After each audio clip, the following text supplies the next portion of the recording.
سرسایا دا به څوک ورکوي چاله به ورکوي کم سړی سره چې مالداره دی کم سړی چې زما عزتمند د سره دومره مال دولت ورسره دی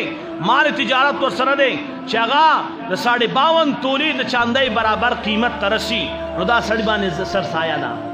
او دې سړی باندې د خپلو نابالغ اولاد هم سرسایه ده د خپل نابالغ اولاد هم سرسایه دي د سرسایه دپاره یو غنم دی یو اوربشي دي یو قجوري دي یو وسکي دي یو پنیر دی دا 5 سیزونه دي زمونږ مالدار هم د غنمو سرسایه ورکوي او چې کم لږ ګزاره حال دی هغه هم د غنمو ورکوي او چې کم لږ ګزاره حال دی هغه هم د غنمو ورکوي په دې پوهېږي دا هم ګورې موږ تاسو ځان سره دوکه کوو څومره چې دی الله له ډېره ورکړه الله به تعالی د هغې په بدله کې ډېرې درکړي په دې پوهېږي او الله پاک په دې خوشحالېږي چې الله چاله کوم نعمت ورکړی او د هغه نعمت اثر په دې انسان باندې ښکاره شي الله په دې خوشحالېږي الله چې چاله څه ورکړي وي او هغه په ده باندې د هغه نعمت اثر ښکاره شي الله په دې خوشحالېږي زما عزتمند یو سړي له الله ښه ورکړي دي په کار داره چې هغه د پنیرو په اعتبار باندې ورکړي اوس د پنیرو په اعتبار باندې سرسایه دا 3150 روپۍ ده 3150 روپۍ دا د پیکس په اعتبار سره یو سړی دی هغه له الله کورونه ورکړي دي 15 بچي دي 3 بچي دي یا 3 بچي دي او 2 کسان دوی دي دا چې دا ټول را جمع کړي نو زما عزتمندو د دې نه 15000 روپۍ نه جوړېږي نو که په کورونو کې تا 15000 روپۍ د الله دپاره ورکړلې الله پاک باندې ټول کال چې کوم دی حفاظت فرمایي د مصیبتونو نه د شرونو نه باندې الله حفاظت فرمایي که نه نو کرونا راپسې هسې به راغلې ده په دې پوهېږې هسې به راپسې کرونا راغلې ده په دې پوه شي څه به دوکان بند دی په دې کې به د نه ځي څه به چې کوم دی ټماټر راوړي هغه به تسخا شي د کرونا د لاسه څه به چې کوم دی چا سودا راوړي په ګودامونو کې به تیمږي ووي څه به چې کوم دی زما عزتمندو په یو طرف لاړ شي څه به په بل طرف لاړ شي هغه پیسې د نه وصولېږي خو ما ورته پرې نه پوهېږي دویم نمبر زما عزتمندو یو سړی کروڑپتی نه دی اربپتی نه دی خو زما عزتمندو کروړو ته نږدې دی لکپتی دی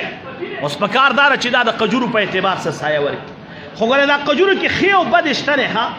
دا ځکه وایم چې په دې سوشل میډیا فتوې چلیږي د مختلفو مدارسو فتاوی چلیږي ښه چا د غنمو چا د قجورو قیمت لیکلی 1200 روپۍ 1250 چا لیکلی دی د قجورو قیمت لیکلی 975 چا لیکلی 875 نو دا چا تپوس کړی دی نو قجورو کې خیم شته او کمزوري هم شته درمیانه سیاد هم شته نو هر سړي خوښه ده چې د ښو قجورو په اعتبار ورکوي د متوسط په اعتبار ورکوي د کمزورو په اعتبار ورکوي نو 900 روپۍ د یو کس دي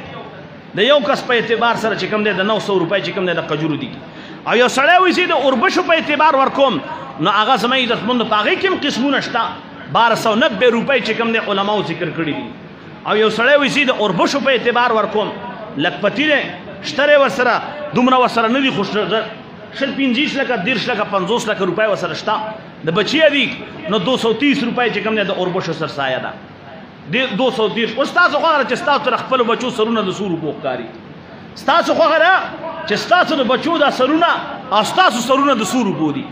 صفا خبره ته کوم کو تا ته خپل ځان ښه ښکاري نو سرسایه د پنیرو ورکا نو ستا سر د 300 روپو دی 1.5 روپو دی 1.5 د پاسه د 300 روپو دی نو مړه چې تا د الله په دربار کې د خپل سر دام نه ورکې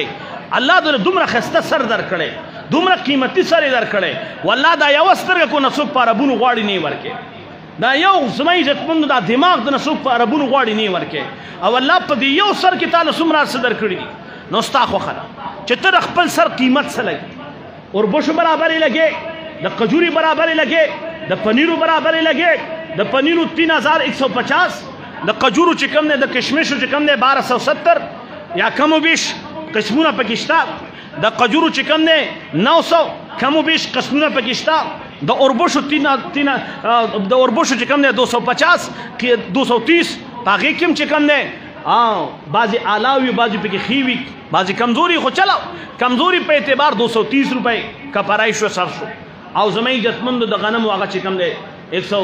140 روپۍ دی نو موږ تاسو کوشش وکړو چاله به ورکو هر غریب لی ورکولی شي هر غریب لی ورکولی شي سړی وایي چې زه مسجد امام له ورکوم په دې پوه شي امام له بالکل ورکول شي خو په اجرت کې نشي ورکوله چې دای تنخواه شولا د تنخواه په اعتبار نشي ورکوله امام له ورکه د مدرسې طالب له ورکه